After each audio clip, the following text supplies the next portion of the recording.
speech evaluator. That will be competent communicator Eddie Lai. Are you ready?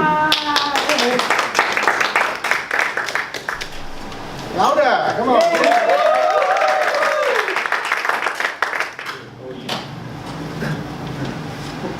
When you ask me ready, can I say I'm not yet ready? I'm not ready. You can buy. Toastmaster Jenny, congratulations. Why I would like to congratulate you, because you have achieved your speech objective. Now let me elaborate what are the things I see in your speech that you achieved your objective. First of all, an opening. You ask the thought-provoking questions to the audience when you start your speech. Has any one of us played game before in our life? Then further move on, you declare your stance very clearly, saying that game is not merely an entertainment, but there are actually values inside the game that we can learn.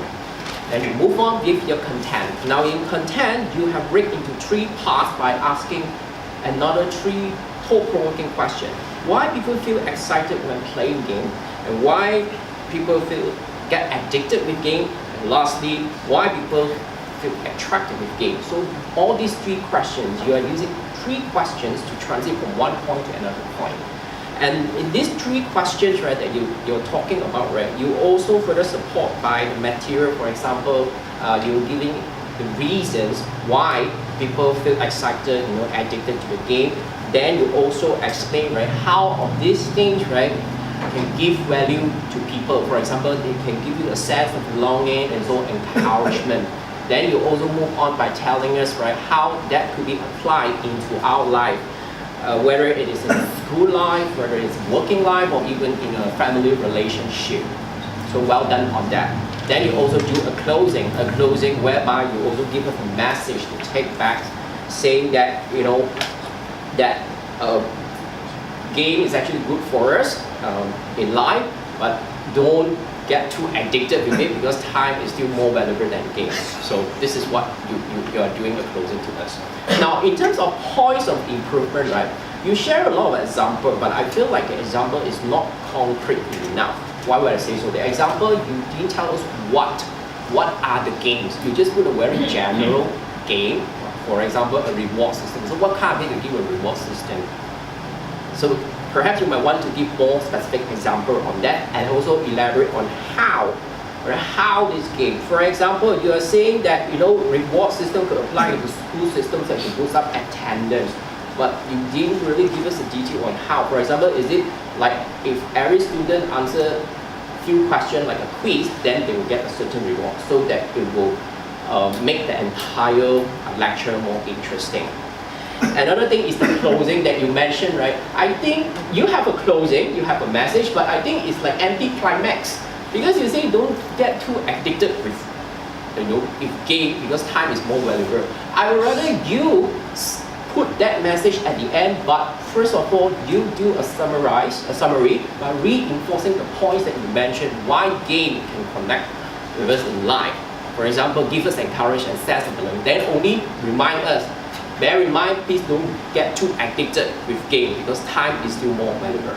Overall, I think you did a great job on that, and hopefully my feedback can give you some tips on how to do a better speech in the future. With that, back to you.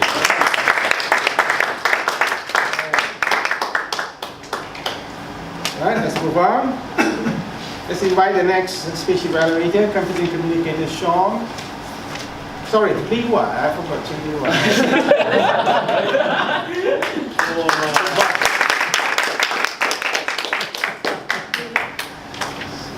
Good evening, fellow Toastmasters. Good evening. I think that all of you are really inspired by Ajiba's speech on that listening through the tongue and seeing through the tongue. Correct? Yes. Very interesting. Thank you, Ajiba, for bringing such an interesting subject to us. Give an applause for that.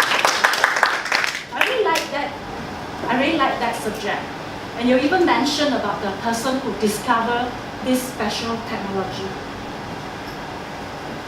Ajiba, to make your speech even have a deeper understanding for the audience here, and to make your research topic to be even deeper understanding and also more clearer. Research topic is not only about talking alone, using your own opinion. I understand that you have used the doctors and quoted the doctor's name. In the research topic, there are few things that you need to fulfill, which is the person who discovered it, the date, when is it happened. You can also show diagram or graph to show the analysis of the people that facing this problem and how many of them actually really benefited by this technology that has been invented. I really want to go into it, but how? Because I cannot remember the name. I don't see the visual there to help. Though the visual is in CC8. In this CC itself, they mentioned a few times in the objective that whereby you can actually use visual to support your opinion. Because whatever knowledge that you have is only an own opinion if you do not show the testimony and the support. That's the reason why you do the research subject topic. Second thing, I have 3 points here. Second thing is about vocal varieties and your body language. This is the thing that you have already learned from your previous CC. We hope to see that more in you because Ajiba, I know that you can do that very well. And you're a very humorous person as well. Today is a bit tense. So point number 3 is that it will be very good when you do the research topic that is something related to your personal interest. I foresee or I suppose you have someone that very close to your heart that facing this problem. No. When you don't have anybody that you know about these people that facing this problem, when you talk, the conviction is lower. That is my suggestion to you. And Ajiba, I would like to hear your CC8 and bring all that you have learned to make your CC8 a better topic and enlighten us as well. And before you prepare your CC8, do read through CC9 and CC10's objective as well, so we know exactly what is it about. Thank you very much. Thank you.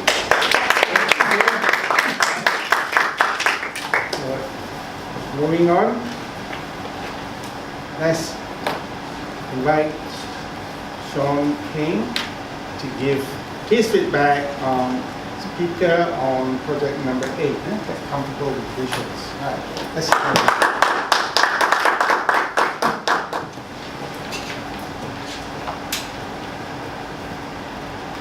Toastmaster Yap Liu, congratulations, you achieved the CC8 objective. I think that's the most important thing you want to hear. But the rest of the things, take it with a pinch of salt and my humble opinion on what I observe and what I would suggest to improve. When I look at the speech, I look at 3 different criteria. First and foremost is about confidence on stage. Secondly, it's about convincing delivery. And finally, the most important thing of a speech is the content. And I think for all 3 criteria, you have fulfilled my expectation of 2 out of the 3. First and foremost, I think you had wonderful content. You came up, had your presentation ready, and all your points is in that matrix diagram, saying like what are the key points that you should have in preparing an impromptu speech. And in the previous speech objectives, you had presented a good outline in the beginning. You had humor, you played with vocal varieties, and you had this strong stage presence where you explored from this end to the other end. So you had a close relationship with both ends of the audience. You also had a very simple slide, because anything about being comfortable with visual aids is not that it's comfortable for you. You made it comfortable for the audience to digest your example, and you had few slides with very minimal words, which I really appreciate. I've seen slides that is like a whole wall of text, and that turns me off, and I think turns a lot of people off. But great job on making it simple for everybody. You had 2 visual aids. One is your slide, and one is the McDonald's cup, which I think is a bit anticlimactic that you brought the cup a bit too late. And I think it could have been better that you put your cup here and you started your story with the cup. But props is not your only visual aids. I felt that you also used your body language to present nervousness. You used the right vivid words such as first blood, 4 on the pond, which represents failure, and a lot of tiny little words which I detected that made the visualization a bit more helpful. What to improve? First and foremost, eye contact. And in a convincing delivery of a speech, you must look at the audience in the eye and tell them that these are the facts that you need to do, and these are the things that you need to do to prepare a good impromptu speech. Secondly is the choice of examples. You use 4 very discrete examples, which I felt a bit too disconnected. If there's anything that I could suggest, if regards to time, you say a time comparison between the 1960s and maybe the 2020. So maybe a story about Kopio back in the 1960s would cost 1 ringgit, and now we had Starbucks that cost close to 20 ringgit. And now girls and boys that wanted to date over coffee would require to spend 20 ringgit and worry about expenditures and whatnot. So you had expensive stories, you had dating stories, so you could have built up based on one story rather than your colleagues and everything. It kind of disconnects. So build up your story back then. All in all, that's my bell. Never too late to practice. That was your word. I hope you practice more and prepare for your CC9, because I think you had everything prepared for the next speech. Thank you.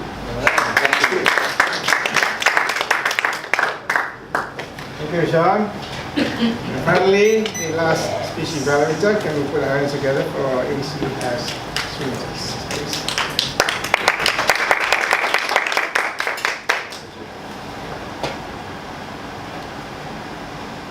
Hi. It's okay, I'm not gonna scold you. You have done your speech and I felt you were not bad. When I said not bad, it's a compliment.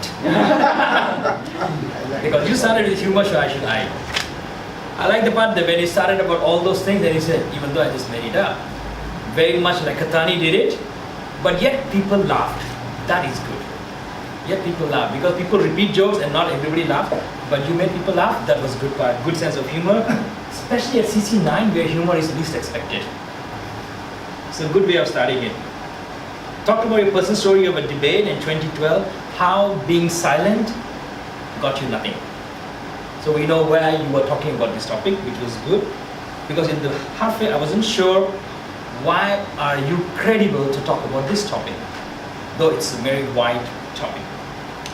Good hand gestures, right? And at the same time, I like the part you brought up some other incidents of Syria, doctor, and different things, which some of us or most of us would have heard it, definitely, and we can relate that why certain part of it.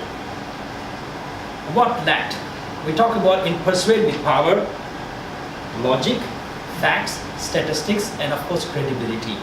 Partial credibility was okay. Logic. What would I lose if I'm silent? If you don't tell me, I don't speak up. That's logic. What would everybody sitting in this room will lose? Will they lose their jobs? Will they lose money? Will they lose their promotion? If you mention those things, then they're like, okay, so I shouldn't be silent. That kind of evokes the emotion. Facts of what happened to you and something else, worst which happened when somebody was silent. You could take a lot of things from the history where so-and-so was silent and it went so bad. If any statistics to add to it, that because of this person was silent, this many were killed mercilessly because nobody spoke up and kids were dying. That would be statistics, and that evokes our emotions. Another thing, I felt that when you were talking about different things, I felt there was a lack of power. And when you are persuading somebody, we need the energy there. Really strong energy there to persuade with more emotions, because when you have energy, there is excitement. When there is excitement and then you lower down your voice, people see the sadness. They feel it. But there is no excitement, the value of softening your voice goes lower. It is not impactful then. So I felt the only part you used your voice or were louder when you said the word yell. That's it. So the entire speech, your body was very limited. The stage usage was very limited in a square box. And yes, the movements and the voice was limited. So I felt all these things could have added value and could have made the speech much better speech. One thing was good. For the entire speech, you had no hiccups. It was smooth. You were very casual, very natural there, which is the good element of a speaker. Keep it up and all the best for the next speech. Thank you.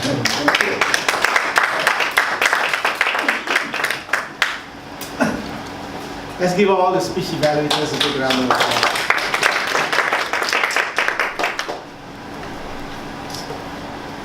Now I take on the speech evaluators. When we give evaluations, always remember we evaluate to motivate. It's the first couple of points. The second point to take note is when we evaluate the speaker, we should not strive to be better than the speaker. Right? Because most of the time I notice evaluators trying to be better than the speakers, which make it very, very difficult for the speaker to stomach sometimes. So try to be a little bit, tone down a little bit of your evaluation. Try to hype up the speaker. Right? Motivate them. Now, of course, there are some clubs who just say hit below the belt as far as I'm concerned. I'm prepared. Right? The TTM club, I heard, no comms, hit. But some clubs, we need to be a little bit careful with the choice of words. Most of the time, try to make use of the I think, I feel, perhaps. If you I were in your shoes, perhaps you would like to take this. Right? This is a suggestion. And for the speakers, please take note that that the evaluators are giving their own personal evaluation feedback. You can always either accept all or throw out the whole lot. Right? But I would only recommend one thing before you leave the room, so that you will know whether you get the right one, is to check with other members of the audience how you felt. Right? And I think that will make you feel better whether your speech has met the objective. But overall, I notice generally the speech evaluators use the sandwich method. They commend, they recommend, and they commend. Well done. And now let's move on to the technical report. Can we